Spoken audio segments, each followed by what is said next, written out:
तो आज मुझे घर में रह के बहुत बोरिंग सा लग रहा था, क्योंकि ज्यादातर मैं घर ही में रहता हूँ। फिर मैं इसी चक्कर में सोच रहा था बाहर गली तरफ अपने दोस्त लोग के पास जाया जाए। फिर मैं गली तरफ आकर देखता हूँ तो कोई भी दोस्त गली तरफ में नहीं था। और एक चीज, अभी मैं जस्ट बाहर निकला था तो कड़कती धूप दे रहा था, फिर अचानक से ही मौसम बादल बादल कर दिया है।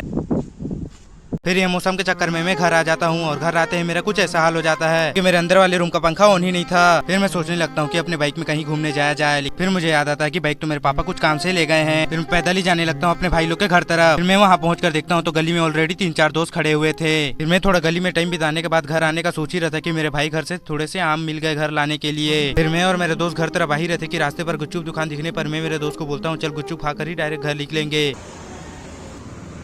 हम दोनों घर तरफ आ ही रहे थे कि मुझे कुछ चीज याद आता है कि मुझे एक सामान लेना है। फिर मैं मेरे दोस्त को 100 रुपए देकर सामान लाने बोल देता हूँ। फिर हम दोनों डायरेक्ट घर निकल जाते हैं। फिर मैं अपने उस दोस्त को घर छोड़कर अकेले घर आने लगता हूँ। फिर मैं अपने घर पहुँचते पहुँचते मेरा कुछ ऐसा हाल हो जाता है। और एक चीज, आप लोग सोचते होंगे कि मैं मेरे दोस्त को 100 रुपए देकर क्या चीज सामान लाने बोला था, और वो चीज है ये फेस वॉश। क्योंकि साबुन को चेहरे में लगाने से अच्छा यही चीज ठीक है, और साबुन से कई गुना बेटर लगता है ये मुझे। और इसका MRP है सिर्फ 100 रुपए।